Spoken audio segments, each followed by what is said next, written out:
Prior to Christmas, we had not had any cases for the 2 years of the pandemic.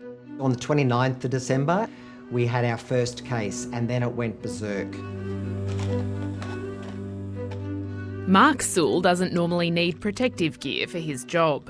He's the chief executive of an aged care provider, but the past month has shocked him. Absolutely desperate times. I just went from place to place in my PPE, making sure staff were okay.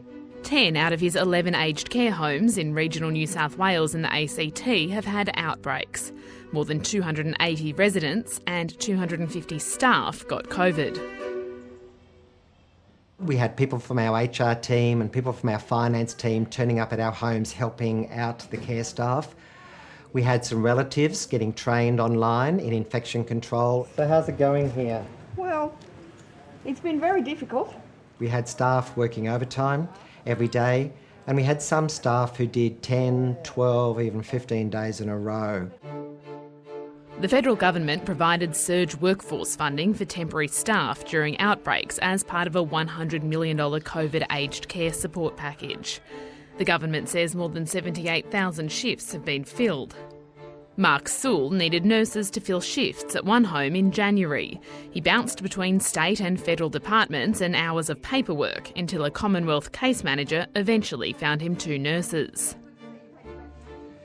It's really very frustrating when the assistance is so slow, so sluggish, so bureaucratic. In a statement, a spokesman for the Health and Aged Care Minister, Greg Hunt, said additional staff would be available to aged care under an agreement with private hospitals, and there had been a successful program to bring retired staff back to the workforce.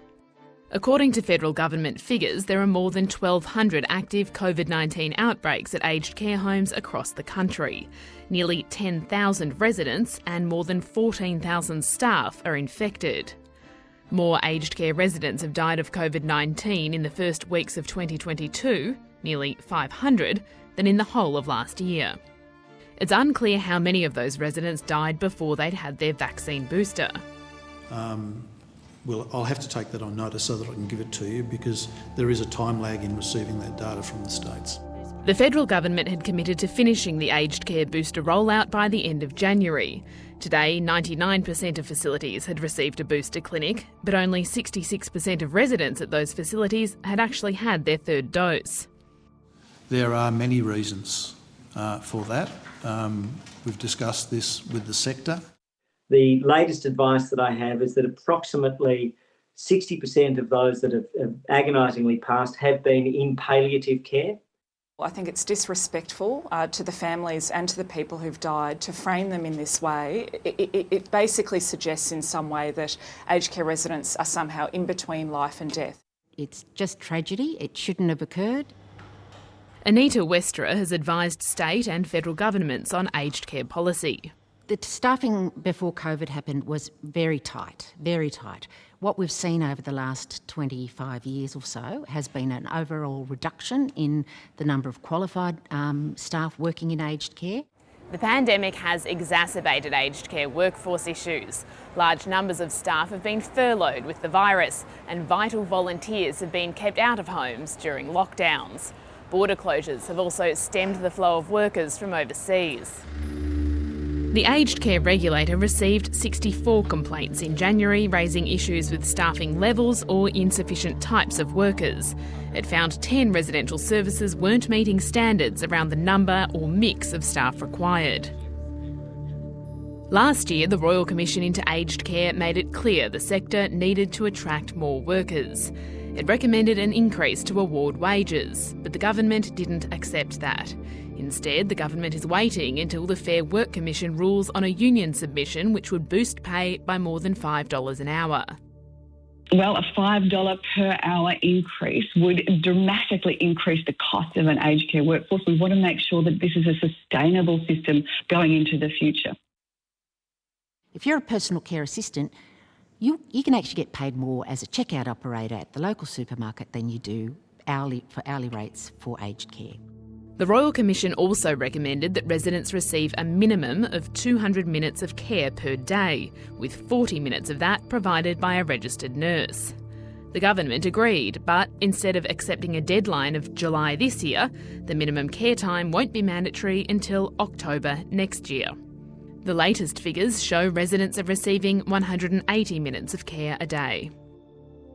Residents can't wait until October next year to see an increase in staffing on the floor. We're hearing reports of people who are not being given basic care, who are not being given food and water, who are not being given the care that they deserve and need at the moment because of the chronic understaffing and the massive staff shortages that's now coming about due to 15,000 staff being infected. A 2021 workforce report by economic think tank CEDA estimated Australia will need an extra 17,000 aged care workers per year, or face a shortfall of 110,000 workers by 2030. If people are going to be attracted to work in aged care, the conditions of work in aged care need to improve. Well, thank you very much. It's great to be back here at the National Press Club. On Tuesday, the Prime Minister announced 2 payments of up to $400 each for aged care workers. We've done it before and we're going to do it again, and we believe that will help manage the significant demands on those workers themselves as well as the aged care facilities. The payments will be made on a pro rata basis. How much each worker receives will depend on the hours they work. I don't think anyone thinks that will make a difference. Firstly, you've got the majority of staff working in residential aged care are part-time or casual, so they won't get that full $400. And secondly, it's a bit offensive to be saying, we'll give you this bit of pocket money to thank you for what you've done. I hold it beneath contempt. It is a token political gesture, a cynical gesture to benefit public perception, not the quality of life of the people who provide service in aged care. There's no comparison, it's a joke. Aged care workers need a substantial pay rise. Glenn O'Driscoll is currently living out of his suitcase. He's a registered nurse and part of a rapid response team travelling between aged care homes with outbreaks in New South Wales. In the last fortnight, I worked 144 hours. The fortnight before that, I worked 184 hours. You do worry. You go home and you think, oh God, I missed that. You know, how did I miss that? And it's because you had so many other things to attend to that you will make unforced errors. A survey by the New South Wales Nurses and Midwives Association found 22% of aged care workers plan to leave the sector within the next year, while another 40% plan to quit in the next 5 years. You could characterise a lot of the care workers in the aged care industry in Australia as Australia's working poor. They are, a lot of them, working across multiple facilities, which means they're not doing an 8-hour day. They're doing a 16-hour day most days of their working week. The nursing union has reissued a plea to the federal government to deploy defence personnel to aged care homes. There's a lot of work to do, and the ADF could help a lot when things become dire. A spokesman for Greg Hunt said the ADF is providing logistical support to get medical supplies to aged care homes. The minister in charge of aged care at the start of the pandemic was Richard Colbeck. He faced criticism for his handling of the portfolio in 2020, when he couldn't tell a Senate inquiry how many aged care residents had died from COVID-19. I'll just have to look up my latest report, Chair. That might take me a moment. We will immediately act on transparency of fees. Greg Hunt took over in a reshuffle, with the Prime Minister denying that Mr Colbeck's move to aged care services was a demotion. Mr Colbeck, who's also the Minister for Sport, recently came under fire again when it was revealed he attended the Ashes test in Hobart late on the same day he'd said he couldn't attend a Senate inquiry examining the government's handling of the pandemic. A stunning century. I know Richard very well, and there's been a few knockers of him, but I know what he does each and every day for the welfare of people living in our residential aged care facilities, and so he'll take that criticism on the chin and he'll get back to work. Both Richard Colbeck and Greg Hunt, who is soon to retire from politics, told 7:30 they weren't available for interview. But Mr Colbeck did face the Senate inquiry today. All of during that week, and including that weekend when the test match was on in Hobart, and on the day of the first day of the test match, I spent the predominant part of the day working on the aged care outbreak. It was a decision that I made. I have to stand by it and live with it. Yeah. So how are you, love?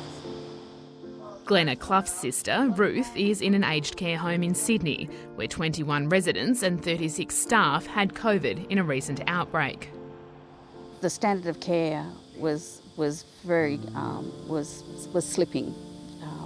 Not able to be showered.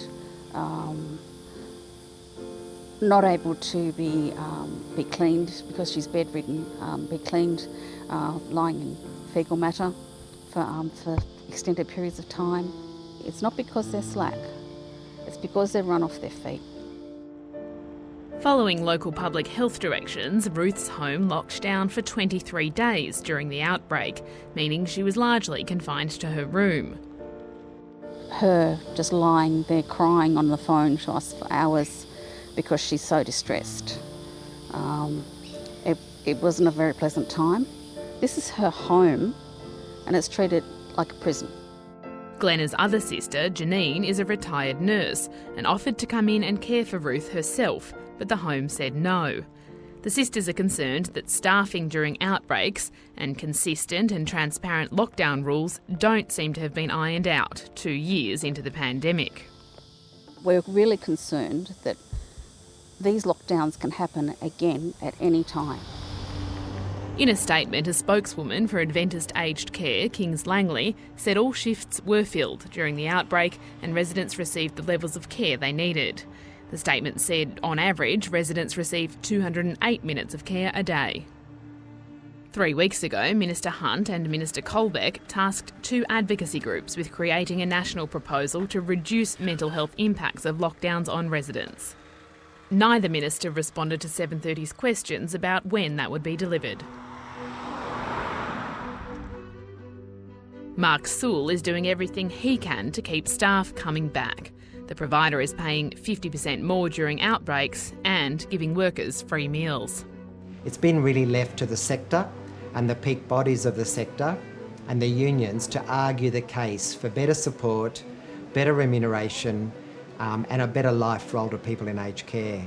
I think the federal government could have made that a key mandate. Let's hope it does shortly. Hi, I'm Lee Sales. Thanks for watching this story. If you'd like to watch more of 730's stories, they are on the left of your screen. And tap on the button below to subscribe and get the latest from ABC News.